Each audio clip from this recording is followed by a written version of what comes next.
Hey everyone, welcome back. This is the first video that I am filming of 2023.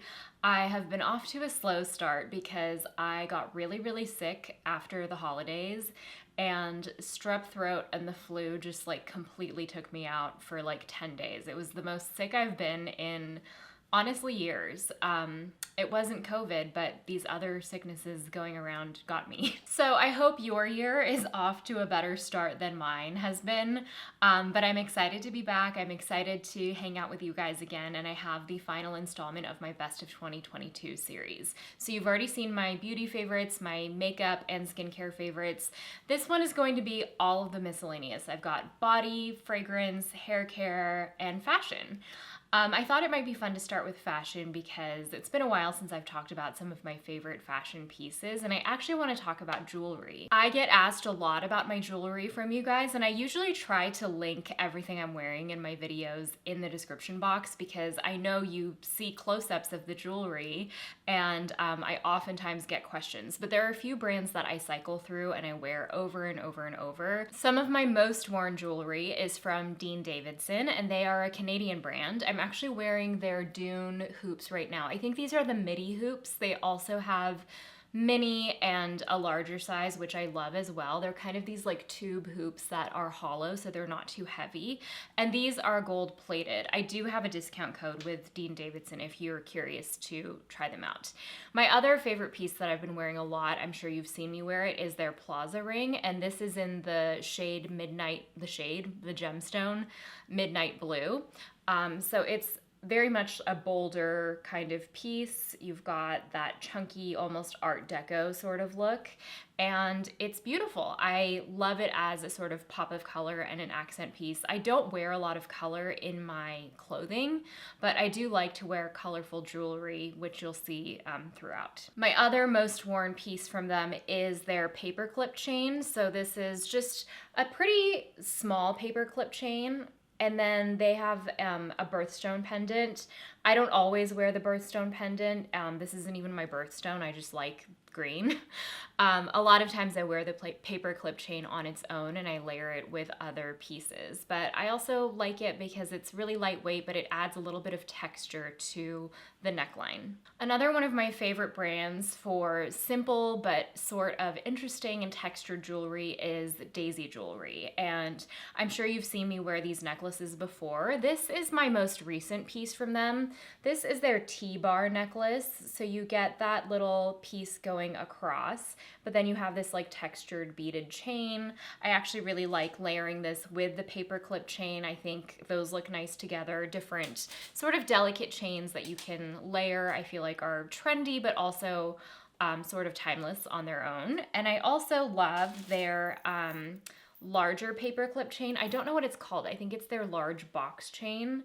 So it's similar to the paper clip chain, but this is much more of a statement piece, and you can definitely see it. It catches a lot of light, and these are gold plated as well. Another piece from them that I really like is the Isla fossil necklace, I think it's called. So it has these little pendants that have the imprints of fossils on them. It's just a nice, slightly more playful chain necklace that adds, again, some texture around the neckline. And then my favorite pair of earrings from them are called the Daisy hoops, I think. So they are textured hoops. They're very light, and they have these little daisy imprints on them. They're a little bit smaller than the ones I'm wearing now, and they're also a lot lighter. So I like these for if I'm having a long day or if my ears are feeling sensitive, which they often are because I have very sensitive ears. I can only wear essentially gold-plated or solid metals in my ears. They are very sensitive. A new to me brand this year was Jenny Bird, and I wore these earrings so much this summer. They were just so fun and playful. They have a really sculptural quality to them. I don't know if you can see that close up. And I think these are enamel. So they just add a little bit of accent, a little pop of color. I loved this blue shade in the summer. I can't wait to wear them again in the spring. This year I got a little bit more into mixing metals. I'm definitely a gold person at heart. I think it's what suits me best. But I did pick up these Daya hoops, I think they're called, and these are little hoops. They have a very organic sculptural shape. These are from Monica Vinader. These are sterling silver. They also come in gold and I think rose gold, and I do have a discount code with them as well. But I thought this was a nice way to mix up gold with silver. I do wear these solid Majuri Huggies like basically all the time in my second hoop. And I have a cartilage piercing that I still haven't switched out yet since I got it pierced. So when I add these, it's kind of just a nice mix of metals on the ear. But yeah, I was kind of testing out to feel if I was into the silver when I bought these hoops, and I've really been liking them. They're also hollow, so they're very lightweight as well. I do generally try to stick with fine jewelry or at least gold-plated jewelry, but the exception that I do make is with ready-made jewelry. They're an indie brand based here in LA. Gabby Alvarez has done a collab with them in the past, several collabs with them, and they use hypoallergenic materials. I've never had an issue with their jewelry, and I especially love their pops of color. So they have these little jewels that you've probably seen me wear. These are their rings, and I just think they're so fun. They're these gemstone rings. I love the green one, but I also love this pink one. And similar to these, I have these little hoops. If I can get this to focus. Okay.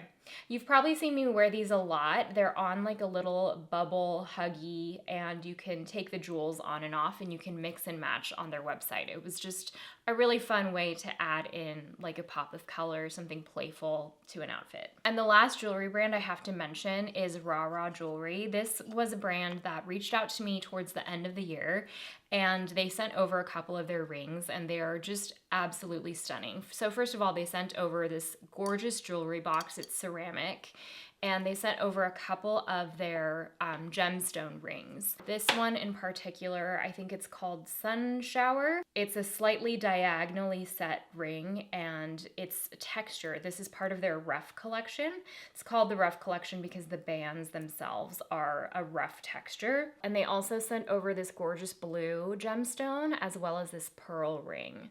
These are also gold plated, but they are semi-precious gemstones, and you can layer them together, which I think is so beautiful. They're really textured. They're definitely like a statement piece, and I've been wearing them nonstop. I just think they're a gorgeous work of art. All right, let's talk about fashion. My lifestyle right now is very casual. I work from home, and I've had different chapters in my life where I've worked in the office, I've worked on campuses, I've taught in classrooms, but that is an era that has come and gone, and right now I work from home full time. So my fashion is definitely casual, but I also want something that's casual yet chic at the same time. I like to feel like I'm still put together even though I'm working from home. So let's talk about shoes. You'll definitely see that my shoes are casual. All right, I'm not gonna show you close-ups of my shoes because that's embarrassing. But by far, my most worn shoe, and the shoe that I wear every single day, it's my house slipper, is the Birkenstock Arizonas, the rubber ones, and I have these in black. I wear them with socks. I wear them barefoot, but I do wear them around the house. I'm Asian, so we are a no shoe household, but these are my house slippers, and I have ones that I wear inside the house, and I also have another pair that I wear outside the house, and I also have another pair that I wear when I'm gardening. I have a really high arch, so the Birkenstocks are really great for me because they give me the high arch support I need, and I'm a true 35 in Birkenstocks. I also have the Boston clogs, and I do love these. This is a colorway that I don't know is available anymore. These got super popular, obviously, over the last year, but I really loved the color. The one con is that they scuff really easily, and if you have a light color suede like I do, you can see the scuffs pretty visibly, and they got scuffed up relatively quickly. So if I were to purchase these again, I might get them in a darker color. The next most casual shoes in my life are my Converse. I hadn't worn Converse in like 15 years, and this year I bought 2 pairs and I've worn them nonstop. The pair that I've worn the most for sure are these. These are the white leather high tops. They're not Chuck 70s. I'll just link them below. They're white leather and they're great because they go with everything, but the leather feels a little bit more elevated than the canvas, for example. And so I feel like I'm able to wear them, for example, with like jeans, but I could also wear them with trousers. They're Converse, so they're pretty flat, but they're still really comfortable. I traveled in these a lot, and even though they're white, I mean, now that I'm seeing them on screen, they're a little dirty, but they're easy to clean because they're leather. And I have leather-proofed them as well, and they're relatively waterproof. So they've been great. These are the chunky black canvas high tops. I can't remember the exact name of this style, but they have the bold star on the back, and then they have the lug sole. I got these because when I was in Seoul in Korea in May, everyone was wearing these and all the girls looked so cool wearing them. They also give you that platform, which I really like.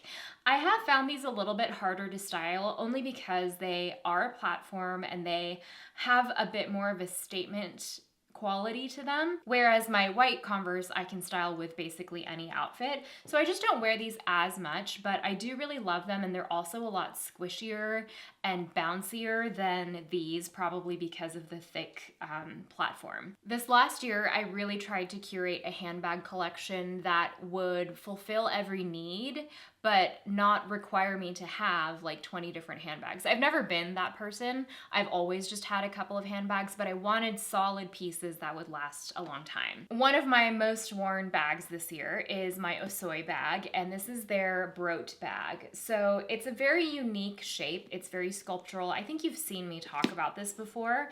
I wear this as a crossbody bag. Let me just show you. So it has these thick straps. It's completely adjustable. The straps they don't require like a buckle. You can just adjust them to whatever length you want.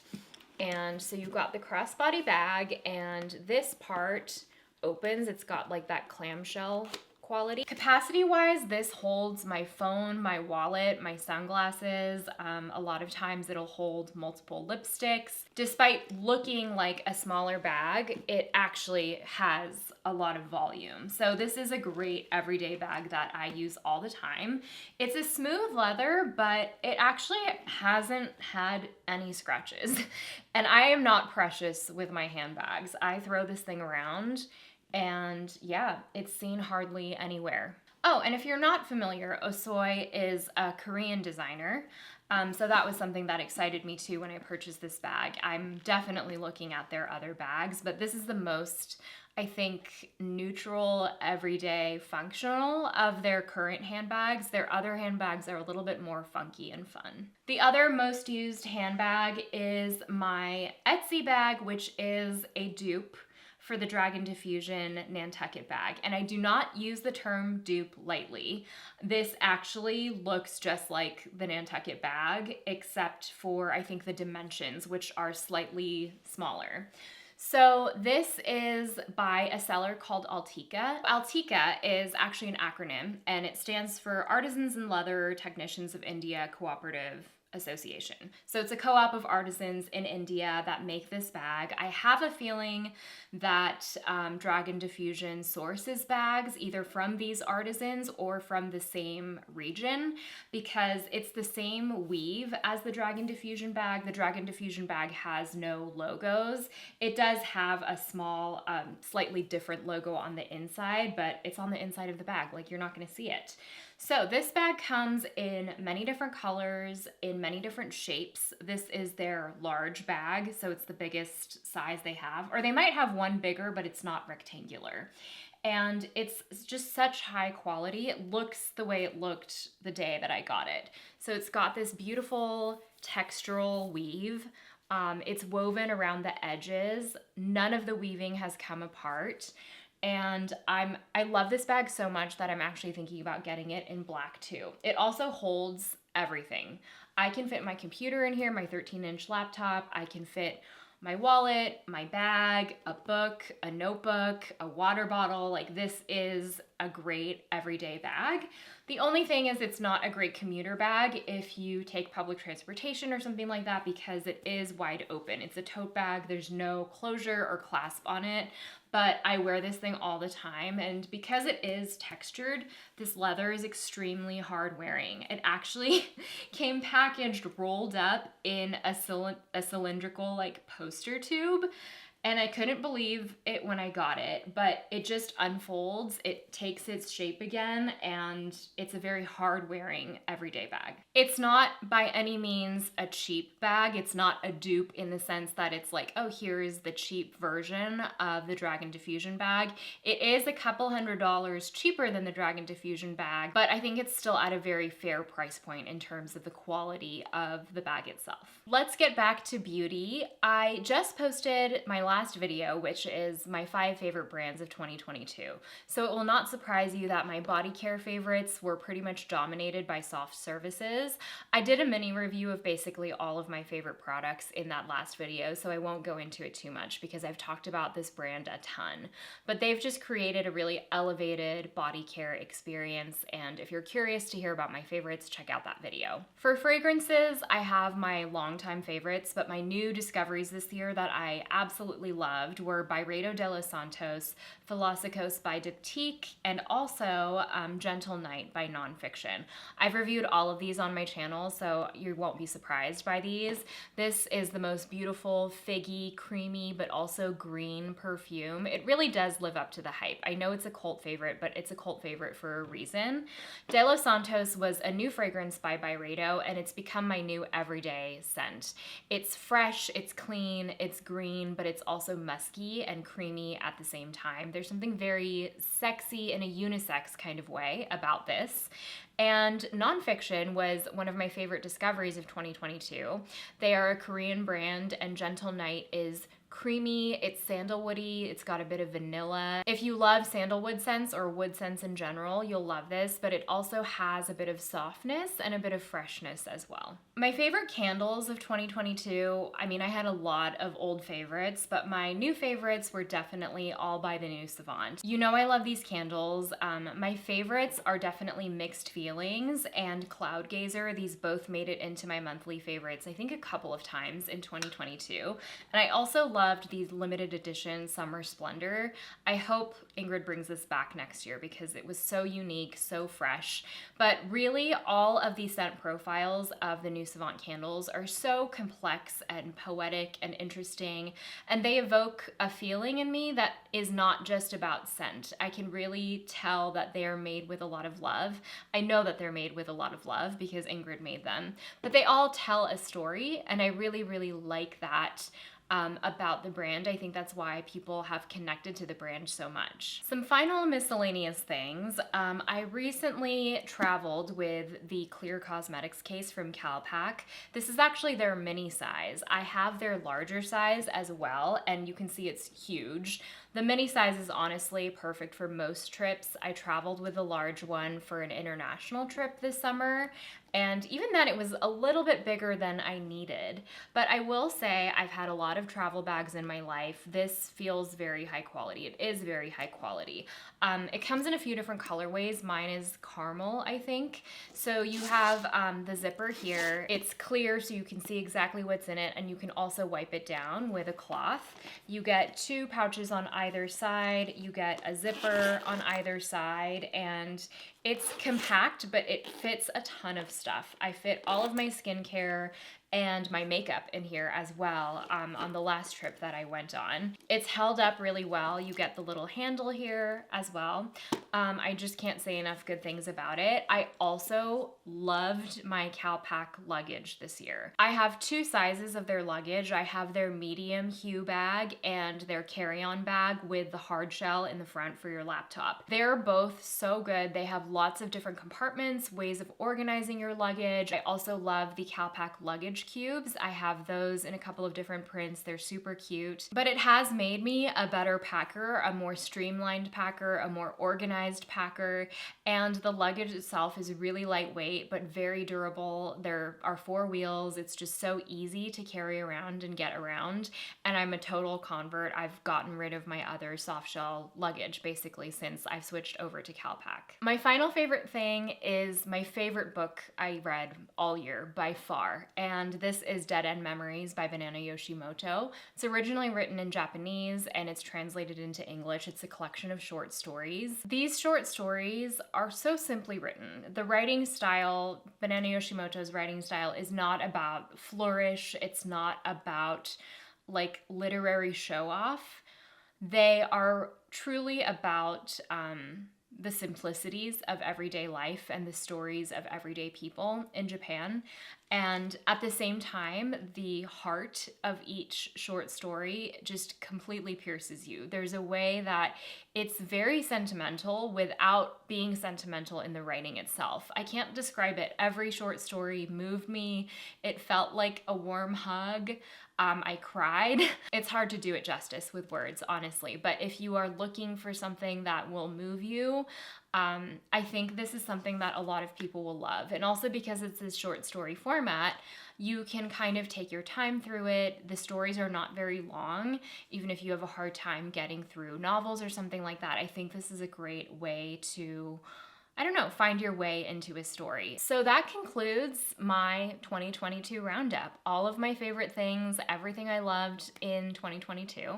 I'm excited for 2023. I've spent a lot of time in the last couple of weeks, especially when I was sick, having a bit of an existential crisis around what does it mean to be a content creator? What does it mean to engage in beauty?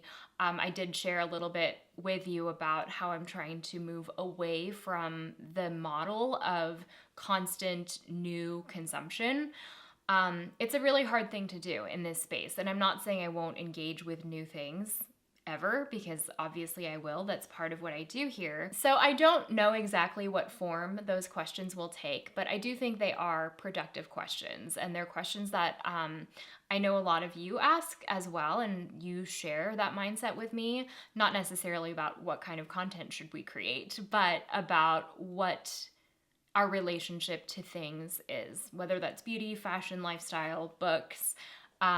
So yeah, I'm excited to see what happens when we continue to ask those questions. So I hope you'll join me in 2023, and I'll see you in the next one. Bye!